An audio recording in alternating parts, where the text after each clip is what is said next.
मागील वर्षी 2 जुलैला राजभवनात झालेल्या घडामोडींच्या वेळी आमदार आशुतोष काळे परदेशात होते. त्यावेळी होणाऱ्या घडामोडींच्या वेळी आमदार आशुतोष काळे वेळेत पोहोचू शकले नाही. नाहीतर आज परिस्थिती वेगळी असती. तरी देखील भविष्यात ती वेळ येणारच आहे, असे सूचक वक्तव्य करून आमदार आशुतोष काळे भविष्यात मंत्री होणार असल्याचे संकेत प्रदेश अध्यक्ष सूरज चव्हाण यांनी आमदार आशुतोष काळेंच्या मंत्रिपदाबाबत झालेल्या घडामोडींबाबत केले.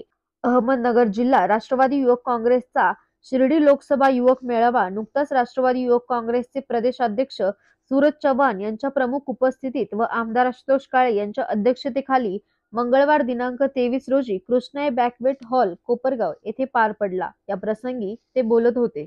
यावेळी आमदार किरण लहामटे, राष्ट्रवादी काँग्रेसचे जिल्हाध्यक्ष कपिल पवार, कर्मवीर शंकरराव काळे, सहकारी साखर कारखान्याचे उपाध्यक्ष डॉक्टर मच्छिंद्र बर्डे, युवक जिल्हा अध्यक्ष कृष्ण आढाव, कोपरगाव शहर अध्यक्ष सुनील गंगुले, सोशल मीडिया प्रदेश सरचिटणीस अशोक आवाटे, सोशल मीडिया जिल्हा अध्यक्ष चंद्रशेखर मस्के, ओबीसी सेलचे जिल्हा अध्यक्ष रमेश गवळी, राष्ट्रवादी काँग्रेसचे जिल्हा उपाध्यक्ष सुभाष गाडे, जिल्हा सरचिटणीस मधुकर टेके, जिल्हा सचिव विठ्ठलराव आसने, विद्यार्थी जिल्हा कार्याध्यक्ष आकाश डागा, धोंडीराम वक्ते, युवक शहर अध्यक्ष नवाज कुरेशी, अकोले युवक तालुका अध्यक्ष अक्षय आभाळे, श्रीरामपूर तालुका अध्यक्ष संदीप चोरगे, कैलास बोरुडे, श्रीरामपूर शहर अध्यक्ष अभिजित लिप्टे, श्रीरामपूर युवक अध्यक्ष तौफिक शेख आदींसह कार्यकर्ते मोठ्या संख्येने उपस्थित होते.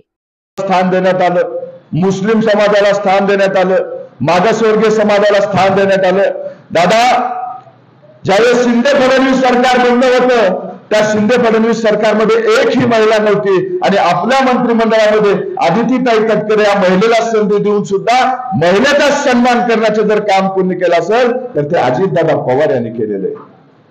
कारण सर्वांना न्याय द्यायचे काम कोण करतोय तर अजितदादा करतायत. तरी सुद्धा जाणीवपूर्वक काही लोक आपल्यावरती टीका करतात. या लोकांनी विचारधारा सोडली. बरं, टीका करणारे कोण? जितेंद्र आव्हाड, रोहित पवार हेच लोक टीका करतात. ऐकते तुम्ही? माझं कोपरगाव मधून खुलं आव्हान आहे. मी महाराष्ट्रात ह्याच्या ठिकाणी अनेक वेळा आव्हान केलेले.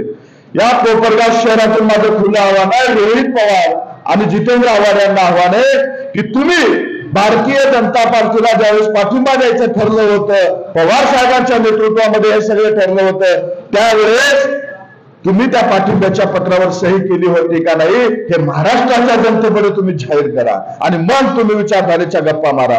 एकीकडे तुम्ही भारतीय जनता पार्टीला पाठिंबा द्यायच्या पत्रावरती सह्या करायच्या आणि दुसरीकडे म्हणायचं की या लोकांनी विचारधारा सोडली.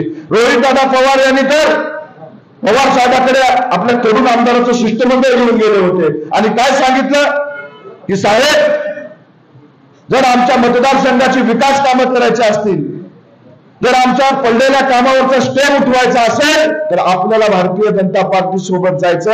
हा प्रस्ताव रोहितदादा पवार यांनी पवार साहेबांना दिला होता. आणि आज रोहितदादा पवार आपल्यावरती टीका करतायत, दादांवरती टीका करतायत. अरे, तुम्ही टीका करण्याच्या आधी थोडे तरी आरसा पाहायला पाहिजे होता आणि मग दादावरती टीका करायला पाहिजे होती. दुसरे नेते जितेंद्र आव्हाड, याच नगरभूमीमध्ये काल परवा राष्ट्रवादी काँग्रेस पक्षाचं शिबिर झालं. मागच्या शिबिराला मी होतो, आपण होता, तिथली बरीच मंडळी त्या ठिकाणी उपस्थित होती. तुम्ही असाल. आशुतोष दादांनीच त्याचं नियोजन पूर्णपणे सांभाळलं होतं. दादा, त्या शिबिरामध्ये आपण एक विचारांचा वारसा जपला होता. त्या शिबिरामध्ये पुढचे ध्येय धोरणं आपण ठरवली होती, पुढची दिशा ठरवली होती संघटना बांधणीची.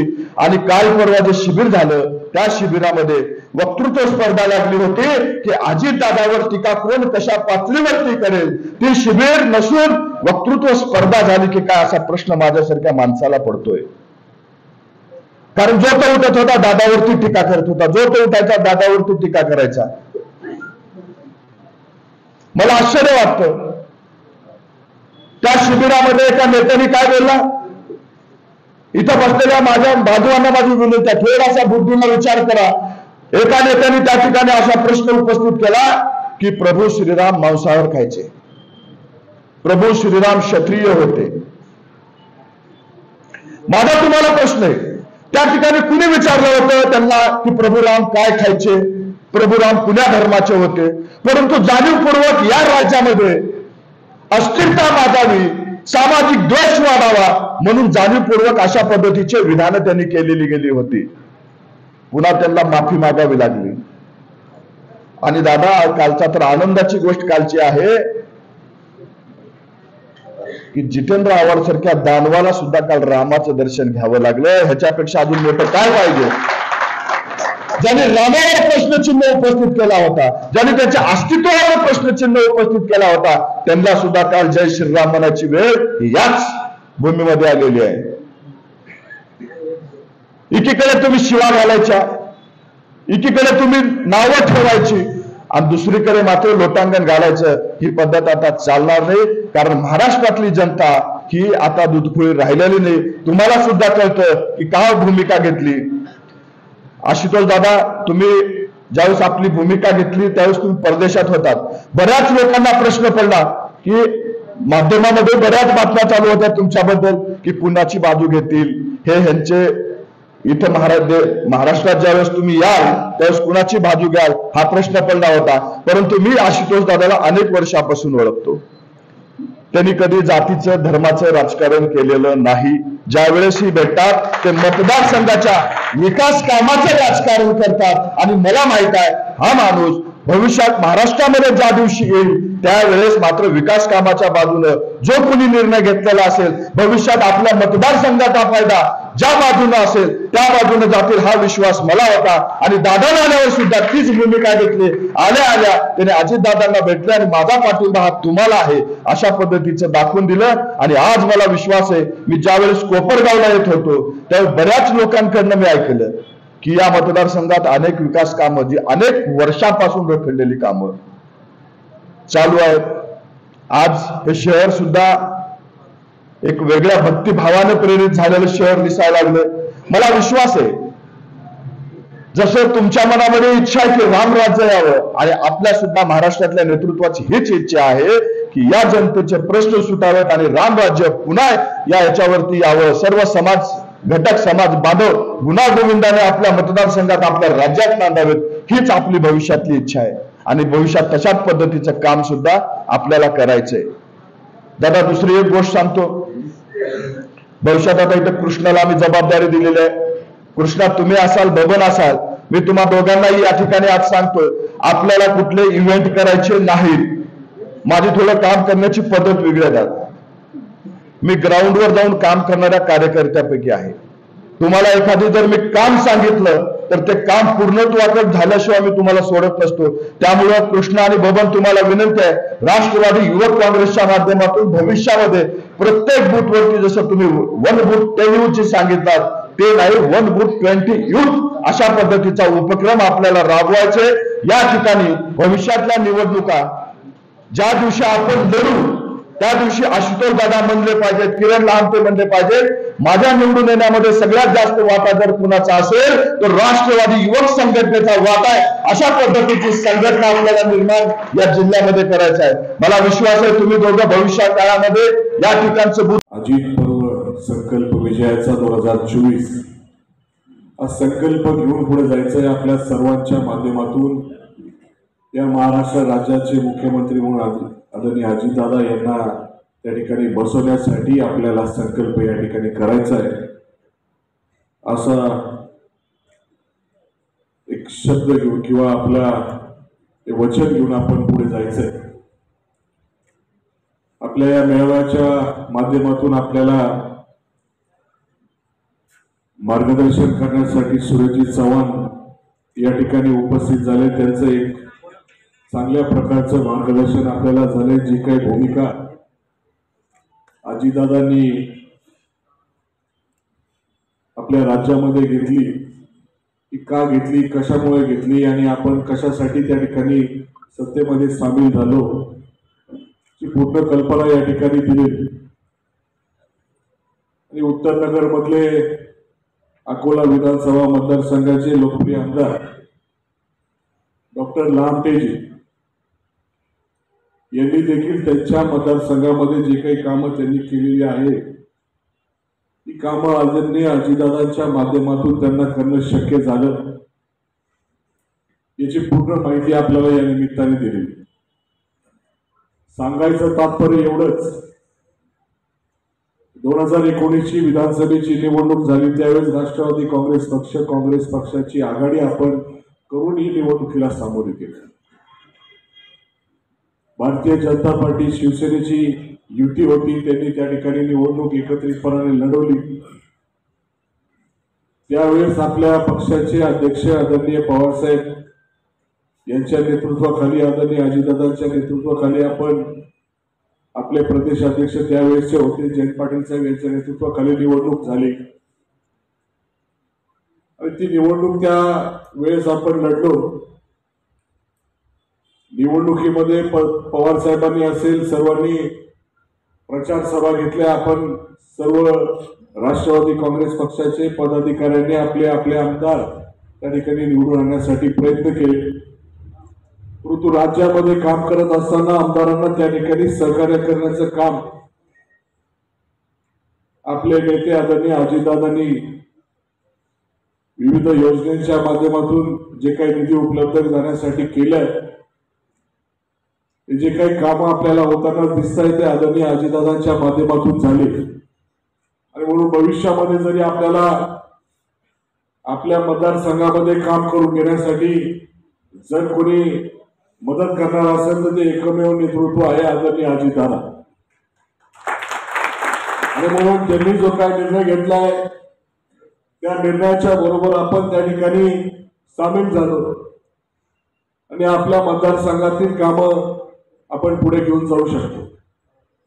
आणि म्हणून आपल्याला मी या ठिकाणी एकच विनंती करेन, जे काय आपल्याला आज रस्ते दिसत आहेत, विजेचे प्रश्न सुटताना दिसत आहे, एमआयडीसीचा प्रश्न असेल, पाणी पुरवठ्याचे प्रश्न असतील, हे जे काही सुटलेले आहे ते आपल्याला अजितदादांच्या माध्यमातून त्या ठिकाणी सोडवता आलेले आहे. आणि म्हणून अजितदादांचे हात बळकट करण्यासाठी आपल्याला भविष्य काळामध्ये अजून प्रयत्न करायचे.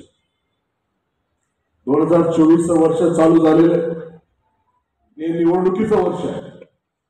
लोकसभा, विधानसभा, जिल्हा परिषद, पंचायत समिती, नगर परिषद या येणाऱ्या काळामध्ये होणार आहे. आणि म्हणून आपल्या पक्षाच्या माध्यमातून जो कोणी उमेदवार लोकसभा असेल त्या आपल्या विधानसभा क्षेत्र असतील, आपण महायुतीमध्ये लढणार आहे. परंतु आपल्या पक्षाची कामगिरी त्या पद्धतीने त्या निवडणुकीमध्ये कशी असली पाहिजे, उद्याच्याला कुठला आपला घटक पक्ष म्हटला पाहिजे का राष्ट्रवादी काँग्रेस पक्षाची आपल्याला चांगल्या पद्धतीची मदत झाली, यासाठी आपण त्या ठिकाणी काम करण्याची गरज आहे.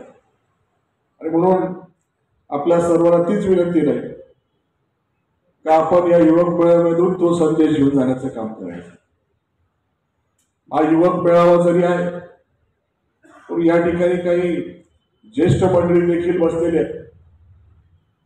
परंतु या ज्येष्ठ मंडळी आजही एका युवकाला लाजवेल असं काम त्या ठिकाणी करतात. आणि म्हणून त्यांचे देखील मी मनापासून या ठिकाणी आभार मानतो. आज आपण पाहतोय का भारत देश हा युवकांचा देश, तरुणांचा देश समजला जातो. सगळ्यात जास्त संख्या ही तरुणांची आहे.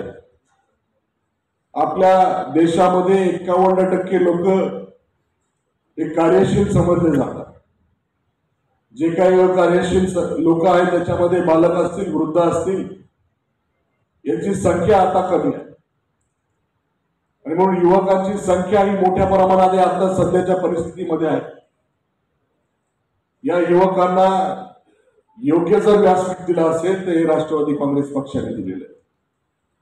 परंतु ही परिस्थिती कायम राहणार नाही. ही जी काय परिस्थिती युवकांच्या बाबतीमध्ये, युवकांच्या संख्येच्या बाबतीमध्ये भारत देशाची आहे,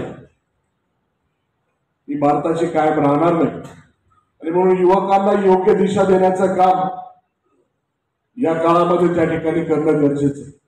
आणि मला खात्री आहे युवकांना जर योग्य दिशा देण्याचं काम या आजच्या परिस्थितीमध्ये झालं तर आपल्या देशाला परत एकदा सोने की चिडिया हे नाव रूपाने परत एकदा आल्याशिवाय राहणार नाही. युवकांनी देखील नोकरी बरोबर उद्योग व्यवसाय असेल, राजकारण असेल, समाजकारण असेल, या सर्व गोष्टीमध्ये सहभाग घेण्याची गरज आहे. आपण सर्व राष्ट्रवादी काँग्रेस पक्षामध्ये काम करणारे पदाधिकारी आहेत, कार्यकर्ते आहेत. आपल्या सर्वांना एक हक्काचं व्यासपीठ जर कोणी दिलं असेल हे राष्ट्रवादी काँग्रेस पक्षाने दिलेलं. मी देखील ज्यावेळेस राष्ट्रवादी काँग्रेस पक्षाने मला तिकीट दिलं त्यावेळेस मी एक युवकच होतो. आता 35 वर्षापर्यंत युवक म्हटलं जातो. एवढं सगळं ऐकलं ना, आता त्या राजकारणात गेलो म्हणून एक कोटी कळाले रिचेक करून पडलो असतो. एवढं सगळं निधी आलाय, हा विकासासाठी आलाय, तो अजितदादामुळे आलाय. आणि अजितदादांबरोबर आपण सगळेजण का आहेत? मी चॅलेंजवर सांगतो, महाराष्ट्रात एवढा गतीनं काम करणार, एवढा पारदर्शक काम करणार, एवढा विकासाची दृष्टी ठेवून काम करणार आणि एवढा वेळ काम करणारा एकमेव नेता आहे तो म्हणजे अजित पवार आहे. आणि म्हणून अजित पवारांबरोबर आपण आहे. मी सगळे जमलात बराच वेळ ऐकून घेतली, तर मागून चिठ्ठी आली, तुम्ही फ्रेंड तिथे पण मागचे जाम झाले. त्यात डायबिटीसवाल्यांचा त्रास, एवढा वेळ बसायचं म्हणजे मग. त्यामुळं मी माझ्या भाषणाला आवडते घेतो. तुम्ही बनवलेले आहे त्याच्यामध्ये सर्वात महत्वाचं जे धोरण आहे, 1 बूथ आणि 10 यूथ, हे जे धोरण पक्षाने केलेलं आहे, तर सूरज भाई आपल्याला सांगू इच्छितो की याची अंमलबजावणी आमचे लाडके आमदार आशुतोष दादांनी ही पूर्ण स्वतः लक्ष घालून जातीने चालू केलेली आहे. आणि त्याचं खरं म्हणजे सांगायचं की मी दादांनी जे नियोजन केलेलं आहे 1 बूथ 10 यूथ, याचं नियोजन करताना दादांनी ती सुरुवात, मी जिल्हा अध्यक्ष असल्या कारणाने माझ्याच घरी सुरुवात केली आणि ते धोरण राबवलेलं आहे. आपल्या पक्षाचं धोरण ठरलेलं आहे 1 बूथ 10 यूथ. त्याचप्रमाणे गाव तिथं शाखा आणि घर तिथं झेंडा, असं हे आपले अनेक धोरणं आपल्यासाठी पक्षाने आखलेले आहेत. ते तळागाळापर्यंत घेऊन जाण्याची जबाबदारी आपल्याला आहे. आपल्याला जर येणाऱ्या काळामध्ये महाराष्ट्रामध्ये राष्ट्रवादी काँग्रेसची सत्ता आणायची असेल तर आपल्याला एक जीवाने, एकजुटीने सगळ्यांना काम करावं लागेल. मी आपल्याला सांगू इच्छितो की हल्लीच्याच काळामध्ये म्हणजे अभिमानाची गोष्ट आहे सूरज भैया की बऱ्याच वर्षापासून जो प्रश्न आमचा प्रलंबित होता, युवकांसाठी खरोखर त्याची गरज होती, असा MIDCचा प्रश्न माननीय आशुतोष दादांनी स्वतः जातीने लक्ष घालून आणि 2019च्या इलेक्शनमध्ये जो शब्द दिला होता तो पूर्ण केलेला आहे. आत्ताच मागच्या 2 महिन्यापूर्वी कोपरगावसाठी स्वतंत्र अशी MIDC माननीय आशुतोष दादांनी अजितदादांच्या नेतृत्वाखाली इथं मंजूर करून आणलेली 600 एकराची ही MIDC कोपरगावच्या युवकांसाठी एक खरोखर मोठं माध्यम होईल, ज्या माध्यमातून युवकांना रोजगार उपलब्ध होईल. जे नवीन व्यवसाय करू इच्छिता अशा सर्वांना तिथे जागा उपलब्ध होईल. आणि येणाऱ्या काळामध्ये आशुतोष दादांच्या माध्यमातून आम्ही युवकांसाठी रोजगार मेळावा सुद्धा इथं आयोजित करणार आहोत. जे धुळगाव म्हणून आमच्या गावाचं नाव होतं त्याच्या कायापालट करण्याचं काम हे आशुतोष दादांनी केलं. मागच्या 4 वर्षामध्ये जवळजवळ 2,900 म्हणजेच 3,000 कोटीचं काम या कोपरगाव शहरामध्ये आशुतोष दादांच्या माध्यमातून झालेलं आहे. आणि खरोखर ही एक गर्वाची बाब आमच्या सर्वांसाठी आहे. तसेच रोजगारांचा विचार म्हणजे आमचे आमदार हे स्वतः युवक असल्या कारणाने एक युवकांना काय अडचणी असतात हे सगळे अडचणी त्यांना तंतोतंत माहिती आहे. आणि म्हणून येणाऱ्या काळामध्ये आशुतोष दादांच्या माध्यमातून जवळजवळ 60 ते 70 कोटीचे व्यापारी संकुल या कोपरगाव शहरामध्ये निर्माण केले जाणार आहेत. त्यांच्या माध्यमातून इथं जे व्यवसाय करू इच्छिता अशा युवकांना इथे एक चांगलं व्यापारासाठी व्यासपीठ व्यापारी संकुलाच्या माध्यमातून आणि आशुतोष दादांच्या प्रयत्नांमुळे इथं उपलब्ध होणार आहे. ही खरोखर एक आनंदाची आणि समाधानाची बाब आहे की असे नेतृत्व आम्हाला मिळालं. सूरज भैया आपण आता पुढे मागे आम्हाला मार्गदर्शन करणार आहात. बरेच वक्ते इथं आहेत. मी फक्त एवढंच विनंती करतो की येणाऱ्या काळामध्ये ज्या काही निवडणुका असतील पक्ष आणि आपण ज्या पद्धतीने मार्गदर्शन कराल, आदेश द्याल, त्याप्रमाणे आम्ही सर्व एकजुटीने एक दिलाने काम करू. आणि आपणास गवाही देतो की नगर जिल्ह्यामधून जास्तीत जास्त राष्ट्रवादी काँग्रेसचे फार ग्रामपंचायत सदस्यापासून तर आमदारांपर्यंत जास्तीत जास्त इथून आपला पार्टीसाठी मदत आणि निवडून आणण्याचा संकल्प आम्ही या मेळाव्याच्या माध्यमातून नगर जिल्ह्याच्या वतीने मी आपणास करतो. आणि येणाऱ्या काळामध्ये आपणास सर्वांच्या साक्षीने सांगतो आणि सूरज दादाला विनंती करतो की 2024चं जे विधानसभेचं इलेक्शन आहे ते निश्चित आशुतोष दादा हे आमदार झाल्याशिवाय राहणार नाहीये. फक्त आपल्याकडून एवढीच विनंती आणि आपल्याला एवढंच जबाबदारी सांगतो की येणाऱ्या काळामध्ये ते आमदार झाल्यानंतर आम्हाला कॅबिनेट मंत्रीपद इथं द्यावं, या लाल दिवा आमच्या गावाला द्यावा एवढी विनंती करतो. आणि माझं लांबलेलं भाषण थांबतो. कोणाचं नाव जर चुकीने राहिलं असेल तर त्याची दिलगिरी व्यक्त करू.